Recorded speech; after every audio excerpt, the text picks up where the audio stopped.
mencuci kedua tangan dan memakai handscoon. Baik, Bapak sudah nyaman dengan posisi seperti ini ya, Pak? Oke, baik, kalau gitu saya mulai pemeriksaannya ya. Ada 2 pemeriksaan di bagian eksternal reproduksi pria, yaitu inspeksi dan palpasi. Yang pertama kita akan menginspeksi penis pasien dari batang penis sampai ke ujung kepala penis. Kita akan inspeksi. Kalau pasiennya anak-anak, kita bertanya kepada orang tua pasien apakah sudah disirkumsisi atau belum. Jika belum disirkumsisi, kita perlu perhatikan di bagian preputium, yaitu kulit kepala penis pasien. Apakah ada kelainan phimosis atau parafimosis. Apabila penis sudah disirkumsisi, kita perlu perhatikan apakah di glans penis apakah ada luka melepuh, tanda-tanda herpes genital, tanda-tanda balinitis seperti membengkak atau memerah di kepala penis.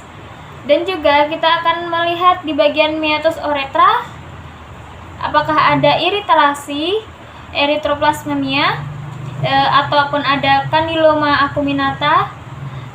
Dan juga kita akan lihat apakah ada cairan darah atau nanah yang keluar di meatus uretra. Kemudian kita juga lihat di sulcus coronarius apakah ada kelainan seperti ulcus mole ataupun sifilis yang berupa scars. Kemudian kita beralih ke palpasi penis. Kita akan palpasi atau meraba seluruh penis mulai dari preputium, glans penis, kemudian serta uretra. Kita akan palpasi dengan menggunakan kedua tangan, kedua jari secara ringan. Ini siapa? Kita akan teraba massa lunak atau keras di bawah glans penis. Atau teraba batu pada fossa navicularis glandis. Oke, kemudian kita akan beralih ke skrotum pasien. Kita akan menginspeksi skrotum pasien. Kita lihat apakah ada kelainan-kelainan di skrotum pasien seperti nodul ataupun lesi ataupun kemerahan ataupun pembengakan di skrotum pasien. Apakah ada abses, fistel ataupun edema ataupun gangren dan kelainan-kelainan lainnya yang ada di skrotum pasien. Kita lihat juga jumlah skrotum pasien normalnya ada 2 dan kanan lebih tinggi dari kiri. Kemudian kita beralih ke palpasi. Kita palpasi skrotum pasien, kita berikan tekanan yang tidak keras dan ringan ke skrotum pasien menggunakan 3 jari. Siap, Pak? Saya akan melakukan perabaan. Normalnya tidak akan ada nyeri tekan. Tidak nyeri ya, Pak? Tidak ya. Dan testisnya teraba keras. Kita juga rasakan apakah ada benjolan ataupun bengkak ataupun nodul yang ada di skrotum pasien. Kemudian kita akan memeriksa transluminasi menggunakan senter di skrotum pasien. Kita akan menggunakan senter dan melihat di skrotum pasien. Siapa? Sebelahnya juga. Baik, itu tadi pemeriksaan organ reproduksi pria bagian eksternal. Sudah selesai pemeriksaannya, Bapak. Kemudian pasien dirapikan kembali dan dibantu untuk menggunakan celana kembali. Beritahukan hasil pemeriksaan kepada pasien dan berpamitan kepada pasien. Kemudian merapikan alat. Kemudian buang handscoon dan mencuci tangan. Baik, Ibu, sudah nyaman dengan posisi seperti ini ya, Bu? Oke, baik. Kalau gitu saya melakukan pemeriksaannya ya, Bu. Pertama, kita akan membersihkan bagian luar dari organ reproduksi pasien. Kita akan menggunakan kapas alkohol untuk membersihkan bagian. Iya. Permisi ya, Ibu.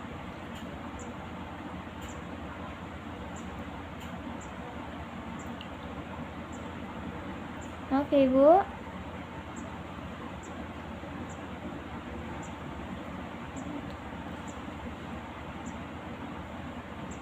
Ya, yang pertama kita akan menginspeksi bagian organ kewanitaan pasien. Kita inspeksi bagian rambut pubis pasien, apakah ada lesi, eritema, ataupun benjolan, ataupun lesi yang ada di bagian luar labium mayora pasien.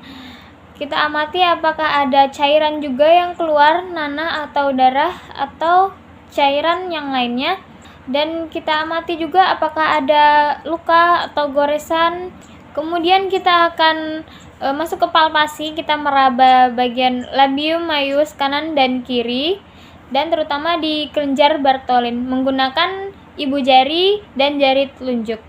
Kita akan masukkan jari telunjuk kita ke dalam labium maiusnya pasien, dan dari ibu jari kita menahan. Apakah ada benjolan, apakah ada lesi maupun massa, apakah ada pembengkakan, apakah ada ulkus, nodul atau rabas. Kemudian kita akan memeriksa kelenjar scan untuk melihat adanya keputihan ataupun adanya nyeri. Kita masukkan jari telunjuk ke dalam vagina pasien. Permisi ya Ibu. Telapak tangan menghadap ke atas.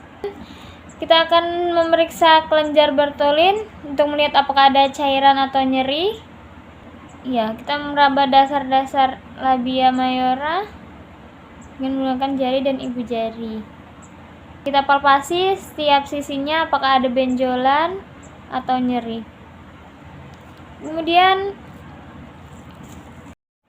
Kemudian kita akan memeriksa bagian dalam atau bagian internal organ reproduksi pasien menggunakan alat spekulum. Kita ilustrasikan, ini adalah spekulum. Cara memenggangnya 3 jari di bawah, 1 jari di atas, dan ibu jari untuk menekan atau membuka bilah. Kita ilustrasikan, ini adalah vagina dengan kemiringan 45 derajat. Saya masukkan ya Ibu, tarik nafasnya. Ya, kita pasien spekulum sudah masuk 2/3 dari bilah spekulum, kemudian putar ke bawah, dan kita buka bilahnya, kemudian setelah itu kencangkan. Sudah dikencangkan, kita bisa mengamati menggunakan senter untuk mengamati bagian dalam bagian serviks. Kita amati ukuran laserasi, erosi maupun ada nodul atau tidak, ada massa atau tidak, apakah ada rabas, dan kita amati warna serviks juga. Kemudian bentuk serviks kita amati, normalnya bentuk serviks melingkar atau oval. Sudah kita amati, kemudian kita cabut lagi spekulum dari vagina pasien. Kita kendorkan dulu bilahnya. Kemudian kita miringkan lagi 45 derajat dan kita cabut pelan-pelan. Kita minta izin kepada pasien. Ibu, saya cabut ya Bu alatnya. Tarik nafasnya Ibu.